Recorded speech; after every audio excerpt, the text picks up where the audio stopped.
নমস্কাৰ মই মাইনু ফাৰনাজ আজি আপোনালোকৰ লগত বৰ্তমান সমাজত এক ডাঙৰ সামাজিক ব্যাধিৰ বিষয়ে মই কিছু কথা ক'ব বিচাৰিছো যেহেতু এটো নকয় আৰু নোৱাৰিছো মই বহুত দিনৰ পৰা ভাবি আছো যে এটো মেটাৰ লৈ কেনে আপোনালোকৰ লগত ভিডিও শেয়াৰ কৰিম বাট সময়ৰ অভাৱত মই পৰা নাছিলো তো মই ভাবিছো যে খুবেই প্ৰয়োজনীয় বিষয় এটা মানে কিছু কথা নকয় আৰু নোৱাৰিছো সেই কাৰণে মানে মই আপোনালোকৰ লগত এই ভিডিওটো শেয়াৰ কৰি আছো আমি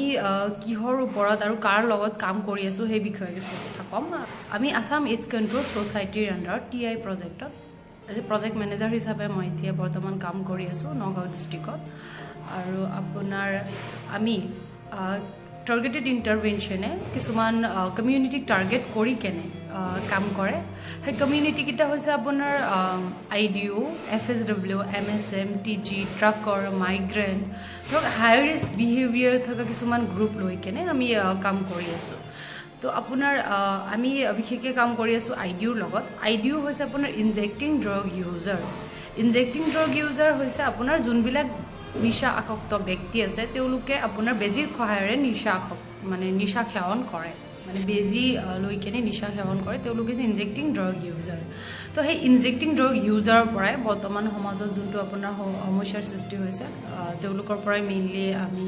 পাই আছো আৰু সেই সমস্যা হৈছে আপোনাৰ HIV যেটো আমি আসাম এইডছ কন্ট্ৰোল সোসাইটিৰ আন্ডাৰত কাম কৰিছো নিশ্চয় আমি HIV লগত বা এইডছৰ লগত কাম কৰি আছো HIV কি ম্যাক্সিমাম হয়তো গম পায় বাট যোনসকলে বুজি নাপায় তেওঁলোকৰ কাৰণে মই অলপ কিছু কথা ক'ব বিচাৰিছো HIV হৈছে আপোনাৰ হিউম্যান ইমিউনো ডেফিচিয়েন্সি ভাইৰাছ এটো কি কৰে আমাৰ যোনটো ৰোগ প্ৰতিৰোধ কৰাৰ ক্ষমতা থাকে হেতুক লাহে লাহে ধ্বংস কৰে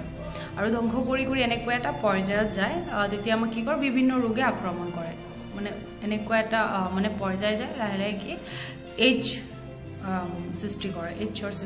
HIV হৈছে ভাইৰাছ তাৰ পিছত ভাইৰাছৰ পৰা কি হয় সিনড্ৰমৰ সৃষ্টি হয় একিউৰ ইমিউনো ডেফিচিয়েন্সি সিনড্ৰম এইচ তো এইচৰ পেশেন্ট বহুত কম আছে বাট HIV ক'ব গ'লে নগাঁৱত মানে ভয়ংকৰভাৱে বৃদ্ধি পাইছে আৰু সেই HIV পেশেন্টৰ পৰা অকল যে তেৱে আসক্ত তেনেকুৱা নহয় তেও ইনফেক্টেড হয় আৰু ইনফেক্ট হৈ কেনে কি কৰি আছে আৰু ট্ৰান্সমিটেড কৰি নিজৰ ফ্যামিলি মানে ভয়ংকৰ ডেঞ্জাৰ জোনত আছে তেওঁলোকৰ বাচ্চাবোৰ ডেঞ্জাৰ জোনত আছে HIV চাৰিটা স্তৰৰ দ্বাৰা বিয়পি যায় আৰু এই চাৰিটা স্তৰ হৈছে আপোনাৰ এক নম্বৰ আপোনাৰ আনপ্ৰটেক্টেড সেক্স কৰিলে দুই নম্বৰ আপোনাৰ ব্লাড বেংকৰ পৰা যদি ইনফেক্টেড ব্লাড আমি যদি লওঁ আমি পৰীক্ষা নকৰাকে যদি আমি ব্লাড লওঁ ভাইৰাছ থাকি যাব পাৰে নেক্সট আপোনাৰ ইনফেক্টেড নিডল সিৰিঞ্জ যদি এক্সচেঞ্জ কৰো নিডল সিৰিঞ্জৰ দ্বাৰাও আপোনাৰ HIV বিয়পে তাৰ পিছত আপোনাৰ mother to child infected mother to চাইল্ডৰ পৰা মাকৰ পৰা বাচ্চালে আপোনাৰ ট্ৰান্সমিটেড হয় তো এই চাৰিটা স্তৰৰ জৰিয়তে কি হয় আপোনাৰ HIV টো বিয়পে তো HIV টো আপোনাৰ নগাঁও ডিস্ট্ৰিক্টত এনেকুৱাকে আগবাঢ়ি গৈছে মানে আমি যেহেতু এটো সেক্টৰত কাম কৰি আছো আমি বিশেষভাৱে জানো HIV টো ভয়ংকৰ ৰূপত আগবাঢ়িছে যেহেতু নিশাখোৰো ইয়াত আগবাঢ়িছে তো HIV টো কেনেকৈ ট্ৰান্সমিটেড হয় আপোনালোকে গম পাইছে আৰু আমি কি কৰো যোনবিলাক আনকভাৰ্ড এৰিয়া আছে বা আনৰিচ এৰিয়া যোনবিলাকত নিজে নাহে আইডিও বিলাক নিজে উইলিংলি নাহে আমি গৈ পেলাই তেনেকুৱা জেগাত টেষ্টিং কৰি তেওঁলোকক কাউন্সেলিং দি কেনে তেওঁলোকক মেডিকেশ্যনটো আমি কৰাই দিওঁ যেহেতু নগাঁও আপোনাৰ HIV ভাইৰাছটো বহু পৰিমাণে বাঢ়ি গৈছে সেই ক্ষেত্ৰত আপোনাৰ আসাম এইডছ কন্ট্ৰোল সোসাইটিয়ে বহুত গুৰুত্বপূৰ্ণ আপোনাৰ কিছুমান পদক্ষেপ লোৱা দেখা গৈছে তেওঁলোকে 2023 তো আপোনাৰ ইন্টিগ্ৰেটেড হেলথ কেম্প ষ্টাৰ্ট কৰিছিলে আপোনাৰ জুন জুলাই আগষ্ট আৰু আমি তাত আছিলো আমি গৈ কেনে আপোনাৰ নগাঁৱৰ গোটেই গাঁওবোৰত টেষ্টিং কৰিছিলো আৰু সেই 3 মাহতে আপোনাৰ 600+ আপোনাৰ HIV ভাইৰাছ পজিটিভ আহিছে আৰু এতিয়া আকৌ আপোনাৰ আমাৰ 4th পেজ এটা ষ্টাৰ্ট হৈছে ইন্টিগ্ৰেটেড হেলথ কেম্প আপোনাৰ 20 ডিসেম্বৰৰ পৰা ষ্টাৰ্ট হৈছে 2024 আৰু 20ত আপোনাৰ সলচলিত হ'ব 21 তাৰিখে হ'ব বৰভেটি 23 তাৰিখে আপোনাৰ নাজিৰাজান হ'ব 24 তাৰিখে পশ্চিম কাৱৈমাৰী 25 তাৰিখে আপোনাৰ ইটাগালি 27 তাৰিখে হ'ব আপোনাৰ বাহবাৰী 28 তাৰিখে ইংলিশ পট্টি নিয়াৰ তেলিয়াপট্টি 30 তাৰিখে হ'ব আপোনাৰ মহখুলি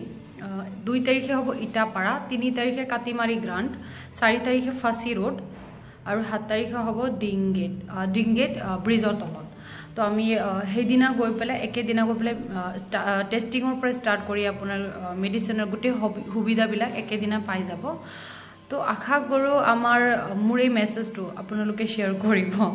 কিয়নো চাওক আপোনালোকে আমাৰ সমাজৰ চবৰে এটা দায়িত্ব থাকে আমাৰ সমাজখন কেনেকৈ ভাল কৰিব পাৰোঁ যেহেতু আমি আজি ভাল ঠিক আছে আমাৰ ফেমিলি ভাল আমাৰ পৰিয়ালত তেনেকুৱা নহয় ইন ফিউচাৰ কোনে দেখিছে হয়তো আমাৰ পৰিয়ালতে কোনোবা ওলাই যাব বা আমাৰ নিয়েৰেষ্ট কোনোবা ওলাই যাব তো সেই গতিকে আমাৰ চবৰে একোটা মই ভাবোঁ দায়িত্ব আছে কৰ্তব্য আছে আমাৰ দেশখনক কেনেকৈ আগুৱাই নিব পাৰোঁ আমাৰ সমাজখনক কেনেকৈ আগুৱাই নিব পাৰোঁ আমাৰ গাঁওখনক কেনেকৈ আগুৱাই নিব পাৰোঁ ভাবিছোঁ আপোনালোকে শ্বেয়াৰ কৰিব বুলি মোৰ মেছেজটো আৰু যদি আপোনালোকৰ আশে পাশে তেনেকুৱা নিচাখোৰ ব্যক্তি আছে তেওঁলোকক বুজাওক কিয়নো চাওক এজন নিচাখোৰ ব্যক্তিৰ চাৰিওফালৰ পৰা মানে অন্ধকাৰ জীৱনটো